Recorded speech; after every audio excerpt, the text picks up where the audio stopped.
PET Luxembourg, c'est Poste et Télécommunications du Luxembourg. C'est le secteur postal, le secteur de télécommunications et le secteur bancaire qui sont encore associés.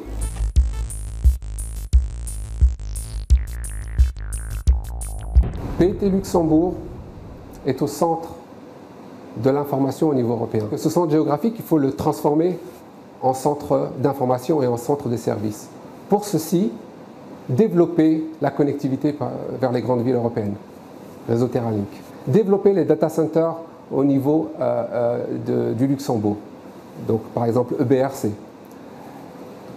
Tout ça combiné, on va faire un leverage des services que l'on va offrir, des services d'infrastructure, des services d'application, qui vont faire en sorte que chaque entreprise, pas uniquement au Luxembourg, mais aussi au niveau européen, d'avoir toute son infrastructure applicative qui lui permet de fonctionner et de se concentrer sur son core business. Et donc c'est pour ça que PET Luxembourg s'engage dans cette voie, et dans une voie qui est tout à fait en adéquation avec ce qu'on nomme ici la nouvelle ère et qui devient de plus en plus une réalité.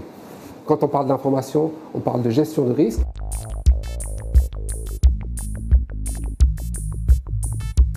Le risque numérique, quand on sait que chaque individu n'est plus isolé, il interagit avec tout le monde. Comment vous voulez contrôler cette diffusion d'informations? Comment savoir que telle personne a fait telle chose? Non pas dans un but de contrôle, mais je dirais juste dans un but de rendre plus efficace la gestion de ce qui est fondamental pour l'entreprise, son information, ses clients, ses contrats. Et donc ça devient un élément crucial. Alors nous avons des commissions au Luxembourg, Commission nationale de protection des données, mais également certaines directives au niveau européen, qui nous imposent, disons, d'avoir une politique de sécurité et d'accès aux données très stricte et définie par la loi. Donc vous devez mettre en place tous les outils techniques qui permettent de répondre à ces critères.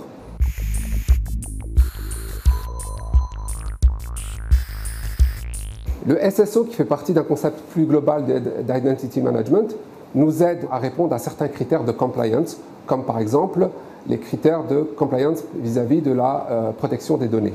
Imaginez une entreprise qui a accès dans le cloud à plusieurs services du type desktop on the cloud ou multi-application. Il est clair que pour augmenter l'efficacité et l'efficience du client, eh bien, le fait de s'authentifier une seule fois, avec tout ce que ça impose au niveau de certaines compliance avec le SOX et autres, est quelque chose de non seulement utile, mais également permet à l'entreprise d'être plus dynamique dans son core business.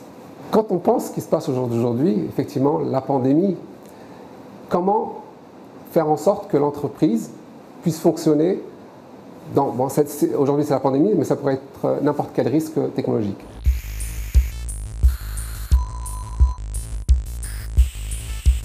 Comment avoir cette continuité business? Eh bien, vous allez transférer le risque chez l'opérateur. L'opérateur va fournir toute l'infrastructure, et plus que l'infrastructure, tout ce qui va vous permettre de fonctionner en tant qu'entreprise, indépendamment des problématiques environnementales ou de pandémie.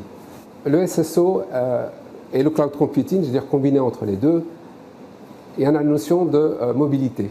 Vous devez accéder à l'information n'importe où et par n'importe quel moyen. Donc on doit avoir ce qu'on appelle un low scopeline ou une agnosticité par rapport aux moyens de connectivité, qu'ils soient mobiles ou fixes. Donc la notion d'astreinte, d'être joignable partout, à n'importe quelle heure, eh bien, on répond à ça à travers des solutions de mobilité. Et pour être compliant, encore une fois, avec certains critères de protection des données et de pouvoir faire du reporting, eh bien, nous utilisons dans les laptops nomades, dans les solutions nomades, au sens général du terme, la solution single sign-on.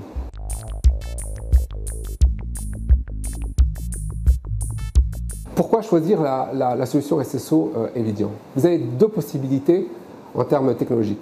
Soit vous touchez aux applications, et les applications vont faire un lien avec une sorte de base de données principale qui va gérer l'identité, ou alors, une autre possibilité, c'est vous mettez du côté utilisateur. Le projet est beaucoup plus simple de se mettre du côté utilisateur, puisque là, vous allez simuler les actions, vous allez avoir une adaptation avec ce qu'on appelle les schémas business, les schémas d'activité business. Et c'est un des éléments cruciaux qui nous a, disons, permis de choisir Evidian parmi d'autres solutions. La solution technique est une chose en soi, mais j'allais dire le support, le partenariat que vous pouvez avoir avec le fournisseur de solutions sont des éléments qu'on néglige souvent mais qui sont très très importants. Et je dois avouer qu'à ce titre, il y a eu une très très grande collaboration. Donc ce n'était pas une relation client-fournisseur, mais c'était une relation de partenariat qui s'est établie entre les équipes techniques.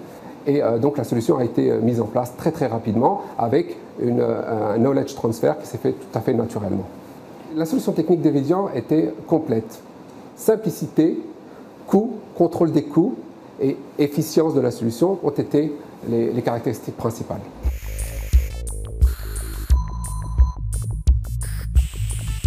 Mon témoignage aujourd'hui montre que ma satisfaction par rapport à la solution d'Evidian. Encore une fois, en tant que responsable, j'ai dû faire l'analyse de la solution la plus adéquate.